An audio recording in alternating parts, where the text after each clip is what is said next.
Good afternoon. I once again welcome all of you to this power-packed afternoon.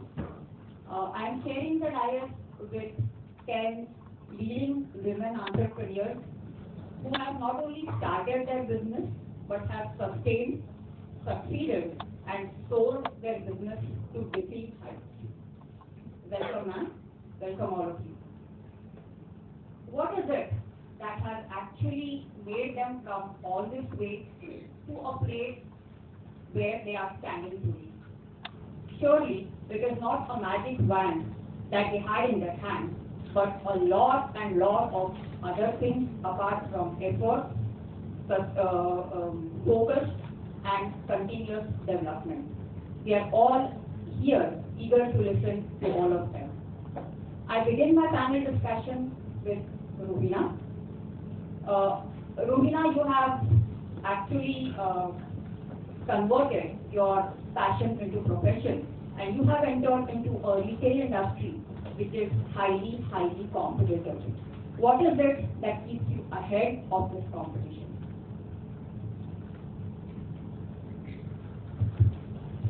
Good afternoon, everyone. Just to tell you, it is really nice listening to you, Mr. Desai.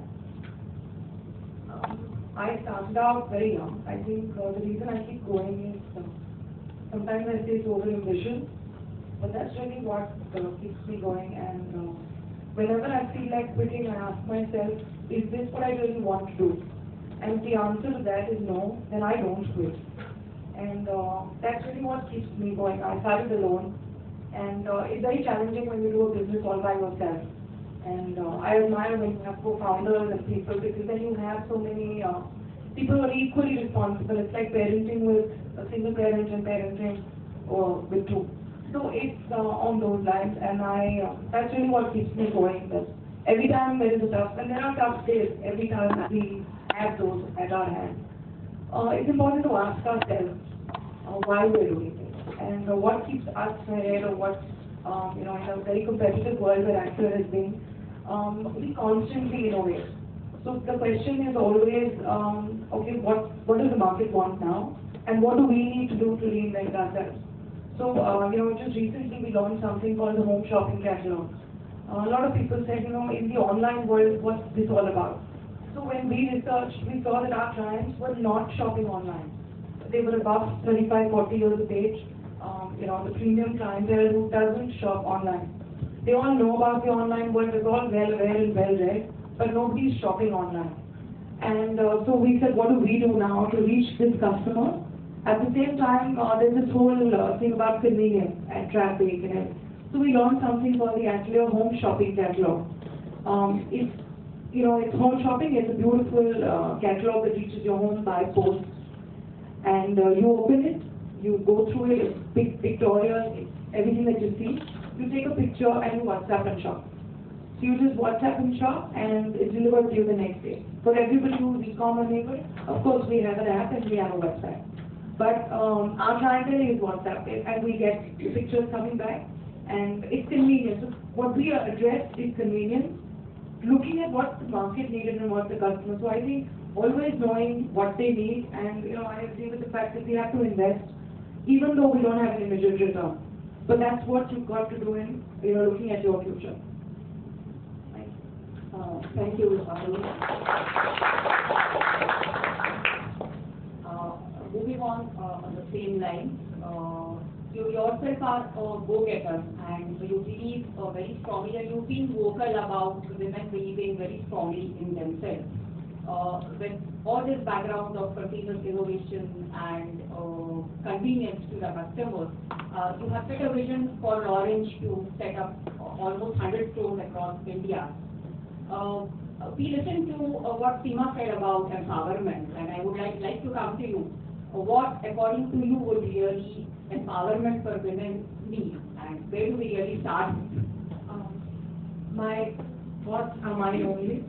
A little disclaimer on it. I am extremely, I believe that women are women's best friends and worst enemies. And I have a very strong opinion about it, which is why I reserve the fact that it's my opinion only. And why I say this, and I'll give you a small example. There was once in my home, I came home late and I told my maid, just give me something to eat. And she gave it to me, and she's been with me for 20 years, so she's my backbone. But she happened to say something like, "Tumi kai karat nahi karat." And I sat her down and I said, listen, hey, you're at home. You give me the food, you give everyone the food. Why do you expect a woman to do it? What if you don't expect the man to do it? And this is a very small example, but where even mothers say that the son can do it, the daughter can't. And it could be very small incidences, but this is, I feel, where the seeds are born of inequality, and see, we can't be equal. I'm not saying a man and a woman are equal, and I don't think so, and I don't believe so. They're extremely different. We have our own skill set, but complementing each other is really where it is. And if I'm independent, does not mean I am not interdependent. We need everyone. But believe in yourself, and I don't agree when women say, "Oh, this is too hard for women to do." I don't agree. Okay, you can't do some laborious work which a man can do better. Well, they are physically more fit to do it. But when it comes to the mind, I think women are a lot more patient and tolerant. Today's women over history who, tolerated men, tolerated injustice, tolerated violence, tolerated everything back home. Then why is it that when it comes to the forefront, you quit? At home you're talking about, I tolerate a mother-in-law who's harassing me, you tolerate all sorts of things. But the moment it comes to work, you quit. Because I think that's the way we're telling ourselves, it's okay to quit at work, but adjust at home. It's okay, sacrifice your happiness, sacrifice everything. And I'm a firm believer of, if you are complaining, ask yourself the question, what you need to do to rectify. If you can't change it, shut up and accept it. And if you can change it, get out there and move it. So, that's something I really believe very strongly to all you girls. If you want to do a career, nothing can stop you. You are your biggest barrier. And I recruit women, I recruit girls, we have a lot of, but the biggest challenge is your own thought processes. As much as you say, my mother, my brother, my this, stop it and ask yourself, when did you say that, okay, I have an office meeting and I won't go for this, social function, but I will go for an office meeting. When did you prioritize it? So if you don't prioritize it, who else is going to prioritize it for you? So if we as women want to recruit women also, I feel women have to change the way we think. We've got to align ourselves. And I believe, yes, there is family balance, but you've got to set your priorities. You've got to plan your day. You can't be mismanaged and complain. So, that's really where I come from, and I repeat constantly, women need to help women. And if your mom's telling you something, be polite and explain to her what you feel. But if you feel it, talk about it. And feeling like working, don't be guilty. There's nothing wrong. If you have a wish of your own, if you can't love yourself, you can't love anybody else. So a lot of mothers at 30, 45, oh my God, I sacrificed my life for my child. Who asked you to? Your child can ask you to. And you have working mothers who've been brilliant mothers. So it's no measure. And there's no best mother and better mother. You can have a mother who's been home and have all the problems with her, and you can have a mother who's worked and have no problems with her. So that is no measure of the good mother or the best mother. But you've got to love yourself, and if your love is being home, please be home. But don't chase something that's not what you want to do. And if you chase it, don't quit.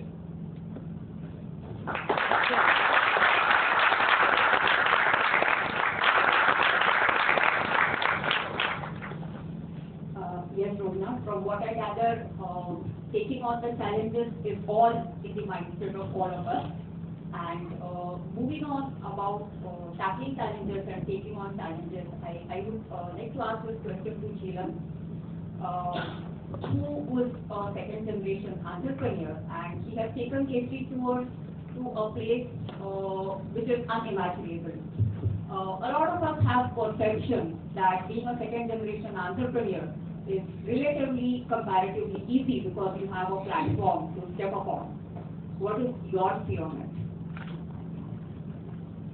First of all, it is not just I have taken the company to next level. It is all our family business. It's all my father started the company at the age of 50. and go back 35 years at the age of 50, starting business without money, 4 children, school and college going children. It was tough on him, but he did it and he survived. If you have passion and determination, you can do it. That's what my father did, and he is successful. He then, at right time, when we were in, my sister, brother were in their 20s, he handed over to us. And the challenge is, when you get the platter, there are two big challenges, I would say. One is to keep up with it, and another challenge is to take it to next level. You ask to any child of successful father or successful mother, and they will say, we hate it. So much pressure they have to go through, so much expectation they have to go through. This incident has recently happened somewhere where Abhishek Bachchan was there, Rajiv Bajaj was there, and somebody really asked them this question, and all of them said it is, we hate it. So this is how it is. If your parents are successful, definitely people look at it, how all eyes on you, how you are taking it ahead. But for us, yes, fortunately, as Desai Madam said, luck, people, it worked for us, but we did take challenges, and never said no to challenges, kept our role model in front of our eyes since beginning. We always, all of us, always dreamed. I never had a situation in the house where our parents, especially my mom, not only two of us, me and my sister, but to my sister-in-law, she used to say, you go out, I'll take care of home. You don't worry about home, you don't worry about children. So my background is little different. She pushed us in the business. And there is Ketri's story and there is my story. And little my story is when I went to US with my husband. I hated USA, and from his business background to US house where I'm washing day and night clothes and doing food and all, I didn't like it at all. But what I did, I was a bit depressed initially, but when I started working, I didn't have degree. I was doing inter CA, got married, went there. Who will give me job? So I started working in bank because I couldn't stay home. On that tailor window, I used to dream about my business, and my husband used to think she is mad because every day I used to come home and I used to tell him, I want to start business. I don't know what business, but I was doing it, and I was researching, and I realized it is easy to start home business from USA. In US, I mean, home business. So I started this travel agency. I don't know, it is our destiny. So I started travel business from US home. Then we were staying in apartment, and I told my husband we want to buy a house, and he said, are you again mad? How can we afford a house? I said, we can afford. I did all my math, and I made him buy the house. So, because I wanted to do business from the house, so people will think legitimate business, something like that. I started business then in 2000, and I got good growth. By 2000, got an opportunity. We came back here, and again took another challenge because I didn't see any challenge in Mumbai because my brother and sister were already well established and business had grown by then. I said what to do, something challenging. Then that year we started Pune office. That I felt challenging, and I said okay, I'll take over Pune office and I will make Pune grow. And again I was dreaming that when I came to Pune in olden days, first name I knew was Chitle, NCN Gargir.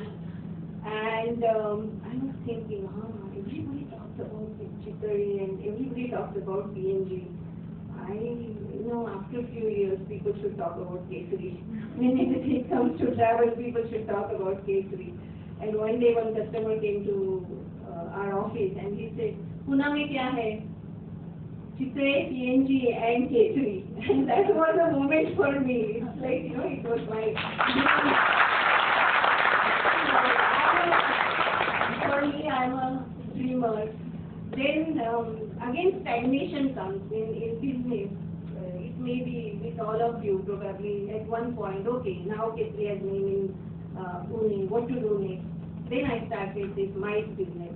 MICE, it is called Meeting Incentive, Conferences and Exhibitions, where corporate tours, we take care of corporate tours from 20 to 1,000, 1,500 guests, something like that. So keep taking challenges and everything comes out of mind. So I have literally worked. I said I was depressed when I was in US. I didn't like it and I was crying also. But you know what? We have to keep challenging our mind. If we make ourselves strong, nothing becomes obstacle. No mother-in-law, no children, nothing become obstacle. But our attitude should be positive. Everything is like, okay, this is another challenge. Let's see how to face that challenge now. And you can do it. So all of you here, I think if you want to become entrepreneur, start dreaming from now and don't let anything come in the way. I guess that's what I want to tell you. Thank you. Living your dreams and following your role models, I think, have been the base for your success. And of course, hard work and effort to go with it. I have one more question to you. Travel and tourism industry is an industry which has a very intense connect with the customer. And there are situations where you need to take decisions fairly quickly. Like for example, if your customers are stranded at Nepal airport during the earthquake, or maybe somebody getting caught in the Amarnath Yatra. So my question is, does the woman in you or the woman entrepreneur in you enable you to take decisions appropriately? I think a situation like this, initially, there are any number of situations you name, whether it is 9/11, our tour was there, whether it is tsunami, our tour was in. Even could you enumerate one of the situations also? Yeah. In connection with it? Yeah. So everywhere, I think almost all the catastrophes we were in that 9/11, but luckily, fortunately, we came out safe in all the situations. 9/11 happened in US. On 8th, our tour went from Washington to Orlando. So that part was safe. So they were in Orlando, and by the time they finished Orlando, Los Angeles, all that this thing, because airline were not flying out of US. The last day of the tour, the first flight out of Air India from Los Angeles, our group was on that. So it just did happen that, neither people have to suffer or us. The worst was this Char Dham catastrophe. We had 5 groups stranded in Char Dham. The 2 groups were on top, which they could not come back. But they managed to communicate to other groups, so they could come back. These who were stranded there, the situation was like this. Our tour leader realized that something is wrong. They came down, collected all our people. You will not believe how difficult the situation was. They told everybody, right now we have to go to the backside of the hotel on the hill. They collected everybody. My tour leader realized, see the situation, my tour leader realized that one lady is not there. So he went back. By the time he came, the lady was to the roof because water in the room. So he pulled her out from the window. They were all on the hill, and the entire hotel, first and second floor, they were काय वाहून गेलं सगळं. They could see that. Well, just because of tour leaders and their presence of mind saved all these people. You know. So and we could not do anything but pray. Of course, we were talking to ministry here, and we could get them help through helicopter rescue. We could. My brother is very good, and he talked to mobile companies to so that we could connect to our tour leader, and he managed somehow that his mobile was on. But 6 days on one clothes, nothing else. That's how the situation.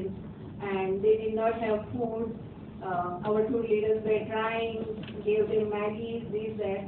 But when they came back, all of them, all the relatives, they came to greet the tour leader. And they were crying, because of you, we got our parents or relatives. So there were situations. But now I can narrate this situation, but when we are in the situation, that is really tough. Nothing else. In Kashmir flood, people were there in Kashmir. So these situations are really tough. And one time we had incidents where our bus got stolen in Europe, and it was night here, and we were like, first we thought bus got stolen. Okay, take care. First we were like wide awake in the middle of the night. But because of the entire, you need to create whatever your own ecosystem, not like Apple and Google. They are really big global ecosystem, but you have to create your own ecosystem where you get the help immediately. You cannot believe all of those people, they lost only one day of the tour. Next day, everything was available to them, including their passports. Landing certificate, of course not passport, but we could manage to get landing certificate. All the consulate helped us in this situation, and people were still happy, and they are still traveling with us. So that is probably a good part. Every now and then, every May season, sometimes we used to have picnic nights. Not anymore. Now we had control teams in place, and most of the time they take care of it.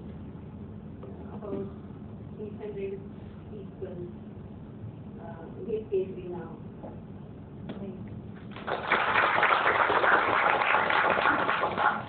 Thank you, Jiram. I think the actions and entire mindset of the tour leader does talk a lot about the organizational culture at CC. And moving ahead to the next second generation entrepreneur, because I would like to come to you. You started your career with Tata Steel, and you worked there for some time, and then you joined your family business, which was started by your father. And not only did you join the manufacturing sector simply, but you joined an industry which is a male-dominated industry. You have actually and absolutely broken the glass ceiling. So, what actually made you to do that? What has been the background of you actually breaking the glass ceiling? Good evening to all, and of course I also would like to thank the guest speaker for the welcome address, which was excellent. So coming to the point, actually I was, after my master's I worked with Tata Steel for about 4.5 years. There too I was the only lady in the entire sales and marketing profile, handling the international and domestic sales and marketing. With every other colleague of mine, of course, in that domain were male. It's a male-dominated area. and only women were in the secretarial post in that steel as well. So I started off at 22, and for 4.5 years I could see that this has been the trend. I was in a metallurgy industry at that point, that steel. I was used to it from the very beginning, and customers used to find it very strange because they were used to, never used to actually having feminine space for this industry, hardcore manufacturing setup. So I was actually used to it initially, and then I never really, felt the difference. My colleagues were very accommodative, my superiors, my subordinates, everybody was very accommodative. They never really made me feel out of place, or they always believed in equality. That was a very important aspect. So, there was never any discrimination of any kind from the very beginning of my career. So of course, there were challenges, but then you learn how to overcome them. So that is what always brings strength to whatever you do. So after working for 4.5 years, handling the international sales and marketing for the global markets in Tata Steel, then I moved on and joined my father in business in 2006, which is an enterprise which was started by my father 47 years ago. He's actually a first generation entrepreneur from COT, and he's in fact he's a monopoly for almost 25 years in the beginning. So coming and joining the business, when I joined him, it was 37 years. Now it's 47 years because I joined my father 10 years back. So when I joined that time in 2006, it was already run by my father for 37 years single-handedly, and I came in. So obviously that was, of course, I had one thing very clear. My father was insisting that you will not, after my MBA in international marketing, he was like, you join immediately. I was of the opinion that I want to work outside, prove my mettle outside, prove my caliber on my own merits, and then join the family business, because that is something which will give you more acceptance, which will give you more respect in your own organization. People will be more, welcoming to you. So that was the whole idea. In fact, my father wasn't very keen on this at all. He put his foot down, but my mother was the one who supported me. So, she actually, you can say, the person who pushed me, and she said, let her work for 6 months at least outside, and then come into the family business. So after a lot of, obviously, to and fro discussions and all of that, she allowed me, and then my father, of course, the buy-in came in, and then I went for 6 months is what I was allowed. But then, because I got so many, great opportunities at Tata Steel, I continued for 4.5 years. Then, of course, my father put the foot down, and now you better come back to the business because I really need you. So I would say that learning in Tata Steel was fabulous. As I said, my main objective was to prove myself out there. In fact, when I put in my resignation at Tata Steel, that's when the MD came to know I had a family business. Till then, nobody had a clue that I came to this business family, or I used to work almost 24/7 in Tata Steel. All weekly offs I used to work because I was handling all the international markets. So Middle East is on Sundays. Our national holiday is obviously not for them. They're working. So I used to work almost 24/7. So I learned a lot in that, and that taught me a lot. So when I came in, it was obviously, it helped a lot because, as I said, there was acceptance. People were welcoming. I could empathize with my employees because I was an employee myself for 4.5 years. So that helped me a lot because I have been in the employee shoes, and I know what it takes. I know what the other side feels and what are the different aspects that they look forward to. So I ensure that those things, like for example, quoting a little example, when I was in Tata Steel and I started off, I was handling the entire international business. But when it came to travel, Tata Steel actually allowed the male colleague, senior male colleague to travel, which is my boss, who didn't have a clue about that because he used to delegate everything to me. So when he went there, he used to literally call me in real time and get everything done to me from Bombay. So, I learned my lessons that, okay, the only reason Tata Steel didn't let me travel was because you're a girl, it's unsafe, we can't take a risk and all of that. Not because my merit was not there, but because of the safety concern.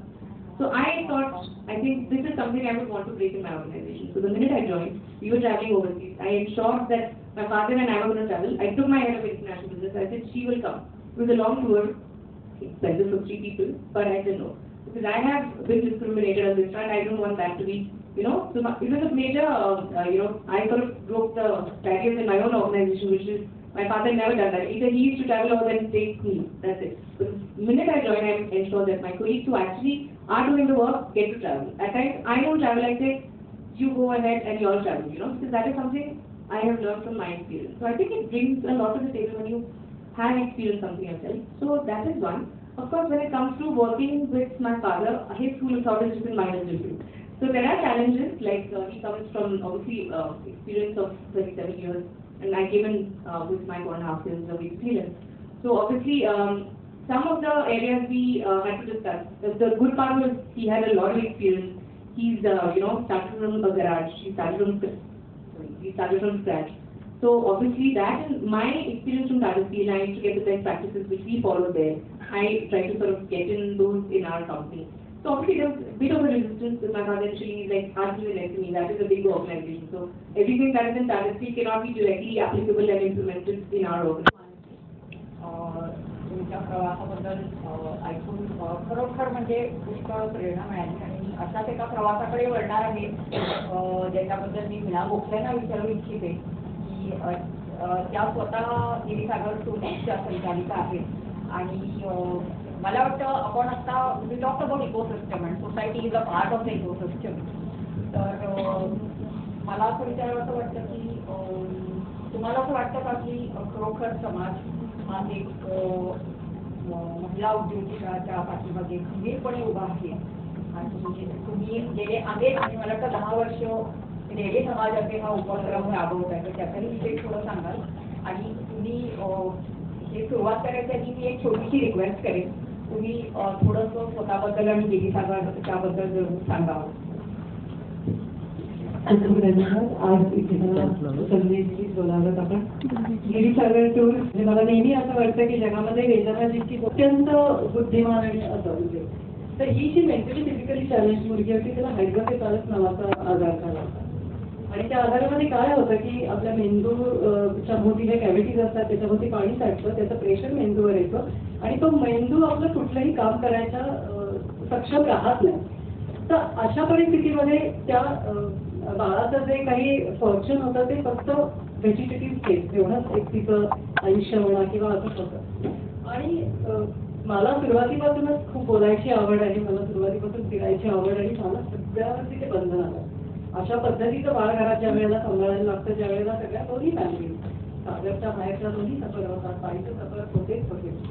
तर अशा मी त्यावेळेला थोडी कोलाप झाले होते तर तेव्हा मला म्हणजे मला सायकॅट्रिस्टची ट्रीटमेंटही घ्यायला लागली कारण मला बाहेरच पडणं शक्य होत नव्हतं या सगळ्या हादशामधून. तर त्यावेळेला मला म्हणजे सायकॅट्रिस्ट डॉक्टर विद्याधर वाटवे आणि माझा नवरा दिली या दोघांनी एकच गोष्ट सांगितली की तुला फिरायला आवडतं ना आणि तुला बोलायलाही आवडतं आपण असं करूया आपण काहीतरी असं सुरू करूया की जेणेकरून जास्तीत जास्त लोक आपल्या घरी येतील आणि तू त्यांच्याबरोबरती बोलण्यामध्ये थोडंसं तुझं मन डायव्हर्ट होईल. तर त्याच्या आधी असं झालं होतं की माझा नवरा कोकणामधला देवगडमधला मी तोपर्यंत कोकण नव्हतं बघितलं.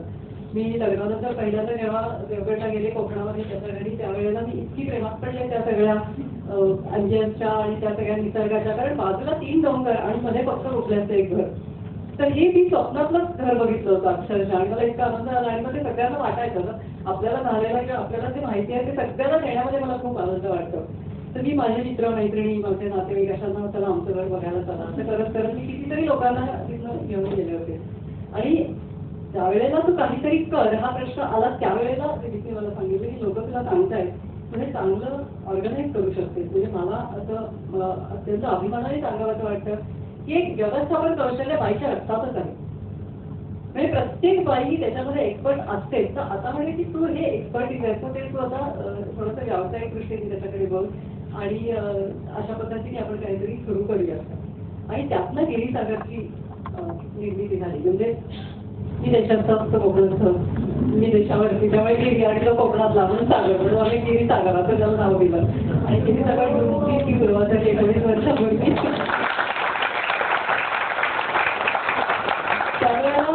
त्यावेळेला म्हणजे ह्या ज्या टूर्स होत्या या मुख्यत्वे कोकणातल्या टूर्स आणि त्या फक्त साईटसिंगच्या टूर्स होत्या. पण 2 वर्ष झाल्यानंतर असं मला वाटायला लागलं की म्हणजे जास्त कामाचा आपल्याला कंटाळा येतो तसंच मला याला की काय होतं साईटसिंग सगळंच करणार आपण काय वेगळं करायचं त्याच्यात तर काहीतरी वेगळे पण हवं होतं आणि म्हणून तो पुन्हा आपला छंद माझा जो आहे तो त्यावेळेला कमी झाला की मला संगीत खूप आवडतं म्हणजे शास्त्रीय असू दे शुभम असू दे कुठले तर संगीत आणि पर्यटन याचं कॉम्बिनेशन असलेल्या सहली मग मी सुरुवात केली त्या अरेंज करण्यासाठी 97 साली आणि त्याला खूप छान रिस्पॉन्स मिळत गेला कारण निसर्गामध्ये जाऊन निसर्गानं दिलेलं संगीत ऐकायचं ही युनिक कन्सेप्ट आहे. मी तुमच्याकडे पण त्या काही कारणासाठी आले होते एकदा आणि सुदैवाने त्यावेळेला वर्कआउट नाही झालं ते बरं झालं, कारण नंतर माझा प्रवास चांगला सुकर चालू झाला. याचा रेफरन्स मी तुम्हाला नंतर देते की त्यांच्याकडे का गेले होते. तर यावेळेचा एक अनुभव मला नक्की शेअर करावा असं वाटतं की ज्या वेळेला तुम्ही व्यवसाय सुरू करता त्यावेळेला किती डीपली प्रत्येक गोष्ट तुम्हाला माहिती पाहिजे किंवा स्वतःच्या जीवावर करण्याची तुमची कुवत पाहिजे. ह्याच्यातला एक अनुभव मी असा फक्त सुरुवातीला सांगते की ज्या वेळेला याच्या टूर्स करायला सुरुवात केली तर सुरुवातीला मी म्हटलं तसं कोकणातल्या सहली आणि सुमो व्हेकल्स होतं त्यावेळेला. तर त्या सुमोमधून आम्ही 7-8 लोक अशी पाठवायचो. एकदा काय झालं की नाशिकमधली लोकं आली होती पुण्याला, ती 7 लोकं होती पुण्याला, की आजच्या दिवशी रात्री येऊन थांबली. ती दुसऱ्या दिवशी पहाटे मला 5:30 वाजता निघायचं होतं. दिव्यागर हरिहरेश्वर रायगड या भागामध्ये ती सहल होती. आणि रात्री 11:30 वाजता माझ्या ड्रायव्हरचा फोन आला की कोणतरी गेलंय, मी काही येणार नाही आता आणि उद्याची ट्रिप तुम्ही कॅन्सल करा. मी म्हटलं हे तू नाही मला सांगायचं, ट्रिप कॅन्सल करा का ट्रिप घ्या काय करायचं मी ठरवी, तू येणार आहेस तर आता सांग. मला म्हटलं मी येणार नाही. म्हटलं आता येणार नाही तर यायचंच नाही, पगार घ्यायला सुद्धा यायचं नाही, तुला पगार देणार नाही, यायचं तर आता येईल. तो आला नाही. बरं आला नाही, मागे मला सांगितलं की तुला घेऊन होतं करायचं काय उद्याला. पण दुसऱ्या दिवशी दिलीपच्याकडे त्याला सुट्टी घेणं शक्य नव्हतं, कारण फॉरेन डेलिगेट त्याच्या ऑफिसमध्ये येणार होते. तो किर्लोस्करमध्ये सर्व्हिस करत होता त्यावेळेला. तो म्हटलं मला नाही शक्य. आणि मी ह्याच जरावरती हो म्हटलं की जाऊ दे ना, हा नाही तर दिलीप घेऊन जाईल. ह्या जरावर ती म्हणले की त्याला तू येऊ नको, पगार घ्यायला पण येऊ नको. पण दिलीप म्हटलं नाही मला नाही शक्य, मी जाणार नाही. मग करायचं काय. मला म्हटलं तू जा. म्हणजे मी 95 साली महेंद्राची जीप शिकलेली मी पहिली पाहिली पुण्यामध्ये. बाकी तुम्हाला अत्यंत सफाईदारपणे चालवत असेल त्या काळामध्ये. तर त्या काळामध्ये अजूनही चालवते, पण त्या काळात सुमो होती गाडी म्हणून मी सुमो रेफरन्स दिला. तर मला म्हटलं तू घेऊन जा. म्हटलं मी काय घेऊन जा, मुलींचं काय करायचं, 2-2.5 वर्षाचा माझ्या मुली छोट्या त्यातली एक अशी. मला म्हटलं मी आईला बोलावून घेतो, माझ्या आईला जवळ राहायची, आई सांभाळेल मुलींना, तू ट्रिप घेऊन जा. 3 दिवसाची ट्रिप, सुमोसारखी गाडी. मी पहाटे सकाळी 5:30 वाजता ती गाडी चालवत जिथे ती लोक आमची उतरली तिच्या हॉटेलवर मी गेले. लोक बघत होती गाडी तर चालते, ड्रायव्हर तर दिसत नाही. कारण माझी उंची कमी, त्यावेळेला मी जर गाडीत बसले तर दिसायचं, पण गाडी चालताना दिसतं पण ड्रायव्हरच दिसत. आणि ते माझा बघून थक्क झालं. ते म्हणजे तू येणार आहे ट्रिप बरोबर. मी म्हटलं हो मी येणार आहे. अशी अडचण झाली तर ट्रिप कॅन्सल नाही करू शकत, कारण कॅन्सल करणं ही सोपी गोष्ट आहे. हो मी त्यांना त्याचे पैसे दिले, जा नाशिकला झालं सोपं. पण एकदा का तुम्ही माघार घेतलीत ना की तो शिक्काच बघतो ही काय पाहिजे तर करते नाही तर असं नाही होता का. ते कुठल्याही बाबतीत माघार घ्यायची नाही. हा आपल्याकडे म्हणजे बायकाचा अर्थपूर्ण असतो, फक्त आपण वापरत नाही त्याचा. आपण पटकन माघार घेतो तर हे मला पसंत नाही अजिबात. तर मी म्हटलं की हे बघा तुम्ही काळजी करू नका. माझ्या 2-2.5 वर्षाच्या छोट्याशा मुली घरामध्ये मी ठेवल्यात. मला जितकी त्यांची काळजी तितकीच तुमची काळजी आहे. काय होईल, ड्रायव्हर 5 तासात पोहोचतो, आपल्याला 5.5 तास लागतील. याच्यापेक्षा जास्त काही होणार नाही. ते म्हणले थांब जरा एक फेरी मारली. त्यांना खात्री नव्हती अजिबात की मी खरंच जाऊन येईन की नाही. तर मी खरोखर मला आठवतंय संभाजीबागेचे ते राहत होते. मी संभाजीबाग एकदम हा परिसर त्याला फिरवून आणला. पहाटे 5:30 वाजता शिकावरच झालं. म्हणजे तर जाऊया. आणि मग मला इतका आनंद झाला. आणि मग मी 3 दिवस ती सहल त्यांची केली. आणि इतक्या परिस्थितीमध्ये सुद्धा मी स्वतः सगळं दाखवते, ती स्वतः ड्राईव्ह करते आहे. आणि त्या 7 लोकांची 700 लोकं झाली पुढे माझी. म्हणजे हे आपल्याला सोपं होतं, पण ते अजिबात घ्यायची नाही माघारी पहिल्यापासूनच आहे. आणि असाच अजून एक अनुभव मला तुम्हाला सांगायचा वाटतं. आणि मग मी समाजाकडे येते की असाच अनुभव म्हणजे प्रत्येक अनुभव प्रत्येक संधी तुम्हाला अक्षरशः समृद्ध करत असते. तर ती कशी समृद्ध करते हे अजून एका मला अनुभव आला. तोपर्यंत मी सांगीतिक सहली सुरू केल्या होत्या. शर्वरी जमिनीचा दापोलीच्या जवळ आर्यावर्तन म्हणून आहे, तिथे मी कार्यक्रम ठेवला होता. होळीच्या वेळेला कार्यक्रम संध्याकाळी होता आणि सकाळच्या वेळेला आमचं साईटसीइंग होतं. आणि त्या साईटसीइंगमध्ये अंजनला हरणे हा सगळा जो परिसर आहे आम्हाला बघायचं जायचं होतं. सकाळी 8:30चा ब्रेकफास्टचा टाइम ठरलेला होता आणि 9 वाजता आपण साईटसीइंगला निघायचं आहे. माझी एक सवय आहे की सकाळी उठल्या सगळ्या हॉटेलमध्ये मी फिरते आणि सगळ्यांना चहा कॉफी मिळालं की नाही किंवा काय कोणाला गरम पाणी मिळालं की नाही सगळी मी पर्सनली बघते. अजूनही बघते 19 वर्षानंतर सुद्धा. तर तशी मी फेरी मारायला गेले तर माझा ड्रायव्हर 40 सीटर गाडी होती त्यावेळेला. तो ड्रायव्हर माझ्याकडे आला तर त्याच्या हातात किल्लीचे 2 तुकडे, बसच्या किल्लीचे 2 तुकडे झाले होते. म्हणजे बस हरवते हे माहिती होतं, पण किल्ली तुटते हे आयुष्यात पहिल्यांदा बघितलं की तो दिवस होता होळीचा. होळीच्या दिवशी तुम्हाला माहिती की कोकणामध्ये खूप मोठा सण असतो. ते काहीही उघडं नसतं, सगळं बंद असतं त्यावेळेला. किल्ली तुटली करायचं नाही. तर पुन्हा तसंच माघार घेऊच शकले असते की ठीक आहे आमच्या वेळी आपण उद्याला साईट सीन करू किंवा हे करूच नाही, करणारच नाही, असंही होऊ शकतं. पण पुन्हा तो एक जिगर आपल्यातली असते की स्वस्थ होत देत नाही. तर मी त्या हॉटेल मॅनेजमेंटकडे गेले आणि त्यांना विचारलं की आत्ता एकटी कुठेतरी किल्लीवाला असं मला मिळेल का की ज्याच्याकडे मी गाडी किल्ली दुरुस्त करेन आणि परत गाडी चालू करून आमचं आम्ही करू. म्हणजे आज काहीही झालं तरी किल्ली तुला दुरुस्त करून मिळणार नाही, नवीन किल्ली मिळणार नाही, कारण सगळीकडे बंद असतं. मग आता काय करायचं, जायचं तर आहे. फक्त मी माझ्या लोकांना विश्वासात घेतलं की असं तर झालेलं आहे आणि मला फक्त एक तासभर तुम्ही द्या, आपण सगळ्या गोष्टी करू, फक्त मला एक तासभर हा सगळा विचार करायला याचा बाहेर पडायला द्या. लोक खूप कॉपरेटिव्ह आहेत माझी. तर ते म्हणजे ठीक आहे आपण सगळे म्हणून प्रयत्न करूया. मी मला एक आयडिया सुचली. मग मी त्या मॅनेजमेंटला हॉटेलचं विचारलं तुम्ही एक काम माझ्यासाठी करू शकता का, मला इथल्या कॉर्पोरेटरचा नंबर द्या, फोन नंबर. तर त्या कॉर्पोरेटरला फोन केला आणि त्याला एकच रिक्वेस्ट केली, म्हणजे असं असं झालंय आणि मला आत्ताच्या आत्ता कमीत कमी 5 ते 6 सुमो किंवा काय दुसरी गाडी असायची ट्रॅक या गाड्या, कारण ही जुनी गोष्ट मी तुम्हाला सांगते पुन्हा एकदा. तर ज्यावेळेला सुमो आणि ट्रॅक तर 7-8 सुमो किंवा ट्रॅक गाड्या मला आत्ता अर्ध्या तासात इथे मिळतील का, तर प्लीज मला तुम्ही मदत करावी. मला म्हटलं ठीक आहे मी प्रयत्न करतो, शब्द देत नाही, कारण पुन्हा तो होळीचा सण सगळे ड्रायव्हर्स वगैरे गेलेले होता. तर झालं गाडी अर्धा तास वाट बघत थांबले आणि हळूहळू एक गाडी यायला लागली म्हणजे आल्यावर त्याच्या त्या हॉटेलच्या प्रिमाइसेसमध्ये. आणि त्या 6 गाड्यांमध्ये बसून मी या सगळ्या 40 लोकांना पूर्ण चित्रा परिसर फिरवला.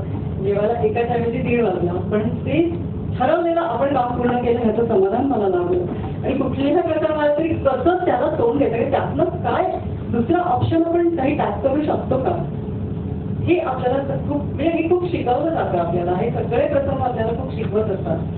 तर असे अनेक प्रसंगांनी मी समृद्ध होत गेले. आणि हे सगळं करत असताना पुन्हा तुम्ही जो देणे समाजाचा विषय काढता, तर देणे समाजाचे हाही एक उपक्रम जो आहे जो आज 12 वर्ष झाली या उपक्रमाला. त्याच्यात काय होतं हे फक्त मी सांगते की वेगवेगळ्या क्षेत्रात ज्या सामाजिक संस्था कामं करत आहेत ज्या आपल्यापर्यंत पोहोचलेल्याच नाहीये, तर कुठेतरी महाराष्ट्राच्या खेड्यापाड्यात कानाकोपऱ्यात कामं चाललेली आहेत, तर ती आपल्याला कशी माहिती पडणार, ती माहिती पडावी याच्यासाठी हा उपक्रम 12 वर्षांपूर्वी मी चालू केला.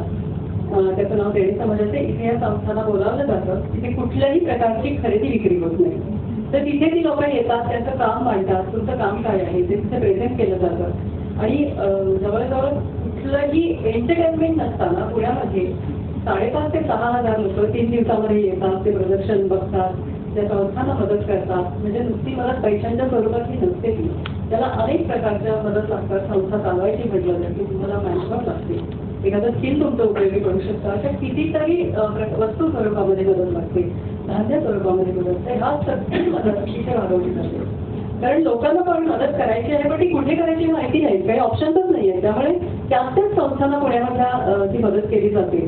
आणि हे होऊ नये यासाठी हा प्लॅटफॉर्म खूप उपयोगी आहे. आणि यावर्षीची ती मला सांगावं वाटतं की यावर्षी कपपूर्तीच्या निमित्ताने या सगळ्या 25 संस्था दरवर्षी असतात, तर त्या 25 संस्थांना 50 लाखांपेक्षा जास्ती मदत 3 दिवसामध्ये यावर्षी मिळालेली आहे. तर ह्या आतापर्यंत आणि म्हणजे हा जो उपक्रम आहे हा सामाजिक उपक्रम पुन्हा त्या मुलगीसाठी म्हणजे जी मुलीचा मी मगाशी उल्लेख केला तिचं नाव पुरवी, तर तिच्यासाठी सुरू झालेला हा उपक्रम होता की तिच्या निमित्ताने खूप संस्था आम्ही बघायचो की बाबा कसं सांभाळतात ह्या लोकांना, या मुलांना कसं सांभाळायचं, कारण आमचं असं तो असं कोणी नव्हतंच बघितलेलं. तर म्हणून खूप संस्था आम्ही बघितल्या. तेव्हा लक्षात आलं की या संस्था पोचल्या नाहीये, म्हणून त्या अशा पद्धतीने पोचवाव्यात असं आम्ही त्यावेळेला ठरवलं होतं. आणि 2005 साली हा पहिला आम्ही उपक्रम सुरू केला होता देणे समाजाचे. तर तुम्ही मगाशी मला जो प्रश्न विचारला होता की समाज कसा उभं करतो एखाद्या बाईला, त्याचं मूर्तिमंत उदाहरण मी आहे. त्याचं कारण असं की म्हणजे मी मगाशी जो रेफरन्स दिला होता मी त्यांच्याकडे का गेले होते केसरी टूर्सकडे, तर 2008 मध्ये अचानक दिल्लीत गेला. म्हणजे आज रात्री झोपलेला माणूस सकाळी उठला नाही. अशा वेळेला म्हणजे एका दिवशी म्हणजे एका वेळेला 70,000 घरामध्ये येणारे एका क्षणात तुमचे थांबतात, त्यावेळेला काय करायचं पुढे. आता तोपर्यंत माझा व्यवसाय चालू होता, पण तो व्यवसाय एक आमच्या आनंदासाठी सुरू केलेला व्यवसाय होता. या मुलीच्या दुःखाचा किंवा त्या दुःखाचा आपल्याला थोडंसं रिलीफ मिळेल म्हणून सुरू केलेला हा व्यवसाय. तो काही त्याच्याकडे मी म्हणजे पैसा कमावण्याचं साधन म्हणून कधीच बघितलं नव्हतं. पण 2008 नंतर मला कदाचित ते बघायला लागणार होतं का, पण तोपर्यंत माझ्या अंगात तेवढी ताकद आली नव्हती की त्या सगळ्या हास्यातनं बाहेर पडून मी माझं पुन्हा एकदा सगळं सुरू करेन. हे केवढं माझ्या अंगामध्ये आलं नव्हतं आणि म्हणून मी त्यावेळेला गेले होते तिथे की आपण सुरू करूया का एकत्र, किंवा तुमचं मी इकडे चालू करू का, असं तुमच्याकडे त्याचं 3-4 जणांकडे मी अप्रोच झाले होते. But somehow that didn't work out. तर एक प्रकारे बरं झालं असं मला आता वाटतं, कारण थोडी थोडी मी हळूहळू सावरले आणि 26 फेब्रुवारी 2010ला हे सगळ्यामधलं सावरून मी पहिली ट्रिप अरेंज केली होती आणि ती मला समाजाने सपोर्ट केला होता. समाजाने म्हणजे गिरीसागरच्या माझ्या टूर्सला येणाऱ्या लोकांनी मला सपोर्ट केलं की रीणा सर तू टूर काढ, आम्ही आहोत तुझ्याबरोबर. आणि त्या ट्रिपला मला आश्चर्य वाटेल 70 लोक ट्रिपला आलेले. ती पुन्हा एकदा होळीची ट्रिप. होळीच्या ट्रिपला मी गुहागरला जाणार होते. 70 लोकांचं बुकिंग झालेलं, 70 लोकांच्यासाठी 2 बसेस ठरवलेल्या, हॉटेलचं बुकिंग झालेलं, कलाकारांचं रिझर्वेशन देऊन झालं होतं, सगळी तयारी झाली होती आणि 23 फेब्रुवारी 2010ला पूर्वी गेली. म्हणजे जे काय म्हणूया दुःख 14 वर्ष मी वावरते की त्याचा कधीतरी अंत होणारच होता. पण तो नेमका अशा वेळेला की ज्यावेळेला उभारी घेऊन मी आता पहिली ट्रिप करते विजिट केल्यानंतर परत असा प्रश्न मी मागे जाऊच शकत होते ना, की मी लोकांना सांगूच शकत असले की नाही आता असं झालंय तर ते पैसे परत घ्या, आता नाही आपण काही दिवसांनी ट्रिप करू.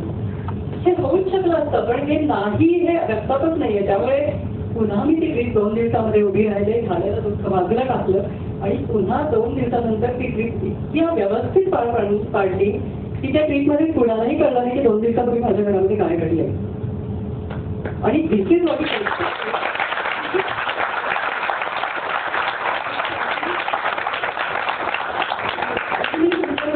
मला माझं दुःख मांडायचं नाहीये, पण त्या दुःखावरती मात करत तुम्हाला जर व्यवसाय करायचा असेल तर कुठल्या प्रकारची मानसिकता तुम्हाला अंगामध्ये भिनवायला पाहिजे हे कळण्यासाठी म्हणून मी हे तुम्हाला सांगितलं. अदरवाईज दुःखाचा मात्र म्हणण्याला मला पण आवडत नाही, पण हे अनेक दुःख मला शिकवत गेली, अनेक दुःख मला उभी करत गेली आणि म्हणून हे सगळं मी आपल्याबरोबर शेअर केलं.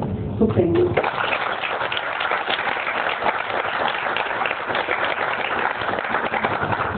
थँक्यू मीना.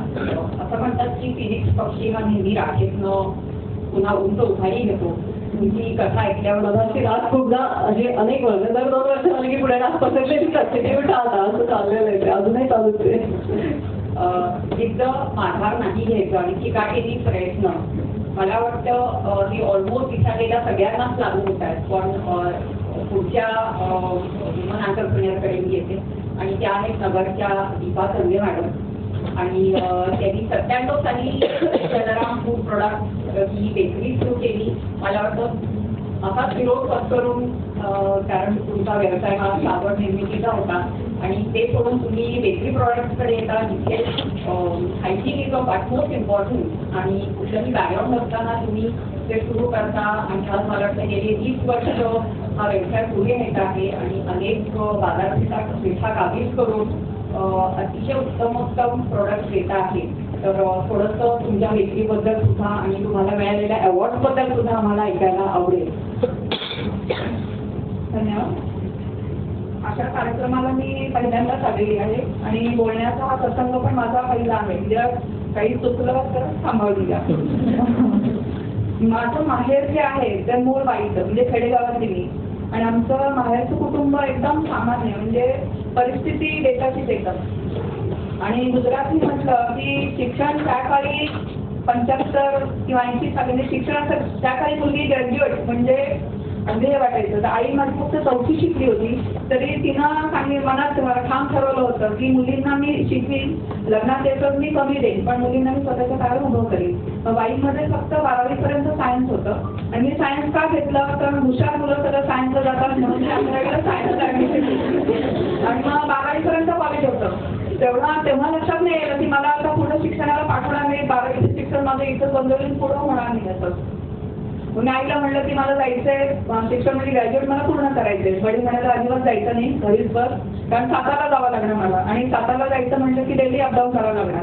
हॉस्टेलला ठेवण्याची गोष्ट बाजूला ठेवा कारण त्यावेळेला तेवढी परिस्थिती नव्हती आणि समाजामध्ये आमचं चालत नव्हतं की मुलीला बाहेर शिकायला ठेवलं मग लोक काय म्हणतील वगैरे असं. तर मग मी कशी परवानगी मिळवली. सातारा डेली अपडाऊन करून मी माझं BSCचं शिक्षण फिजिक्समध्ये पूर्ण केलं आणि SYला असताना माझं लग्न ठरलं. म्हणजे नगरमध्ये दिलीप चंदे म्हणून जे आहे आमची चंदे फॅमिली त्याच्यामध्ये माझं लग्न ठरलं आणि मी मात्र त्यावेळेला मला माहित होतं नव्हतं, पहिलंच ठिकाण माझं. आई म्हणाली की तुला मुलगा पाहायला येणार आहे आणि तुला सकाळी तू तयार हो. म्हणजे मी अजिबात समोर येणार नाही, मला ते खायचं नाही मुलगा, मला असं लग्न करायचं नाही. म्हणजे तू पाहताच खरं, तुला हो थोडी म्हणणार आहे. आणि मग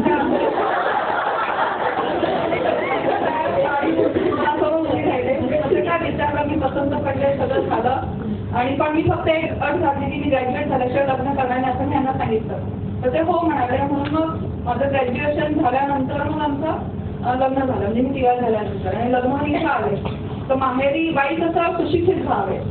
आणि भले आम्ही जरी असलो, गरीब महिन्यांच्या मध्यवर्ती जर असलो तरी आम्हाला स्वतःचं मत होतं, म्हणजे विचार मांडायचं, हे करायचं माहेरी. पण इथून सासरी आले तर जॉईंट फॅमिली, 20 जणांची जॉईंट फॅमिली. सगळे म्हणायचे चांगले पैसेवाल्याच्या घरी गेली, पण इथं घरी आल्यानंतर डोक्यावर पडलो आणि मग दिवस रात्र किचनमध्ये. आरेच बॅकग्राऊंड फॅमिली, म्हणजे अडवाणी वगैरे माझे सासऱ्यांचे मित्र वगैरे, कराची पाकिस्तान गटाचं लाटरी वगैरे सगळे एका ग्रुपचे. तर सोशल लाईफ भरपूर म्हणजे तिथं. आणि लेडीजला मात्र काही नाही, घरात बसायचं, पोळ्या करायच्या, पाहुणे आले, मग फोन येणार सकाळी की 4 जण जेवायला येतात, स्वयंपाक झालेला असता तरी सुद्धा बनवायला लागायचा.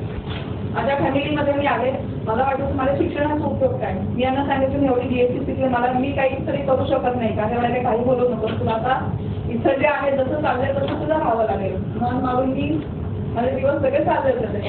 आणि माझे मिस्टर माझे काय, आमचा मेन व्यवसाय जो आहे तो साबणाचा. तर ते मार्केटिंग विभागात होते. आमची जॉईंट फॅमिली होती, 5 भाऊ सगळे होते. तर मार्केटिंग काय करायचं, तर त्यांना कुठेतरी खटकायचं. म्हणजे मी माझ्या हातात कला अशी काहीच नाहीये. दुसरा भाऊ बनवतो आणि मी फक्त मार्केटिंग करतो, मी फक्त पुढे टाकतो साबणाचे जे आहेत ते. तर मला काहीतरी वेगळं करायचं. आणि त्यांच्या मनामध्ये होते की फूड लाईनमध्ये जायचंय. खूप वेळा मला ओळखी लागते, पण रस्त्यांचा विरोध होता की फूड लाईनमध्ये जायचं नाही, कारण त्याच्यात भरपूर कटकटी असतात, त्यामुळे नाही म्हणायचं माझे सासरे वगैरे. मग सासरे गेल्यानंतर त्यांनी मग तुला काहीतरी वेगळं करायचं मॅन्युफॅक्चरिंग, तर मग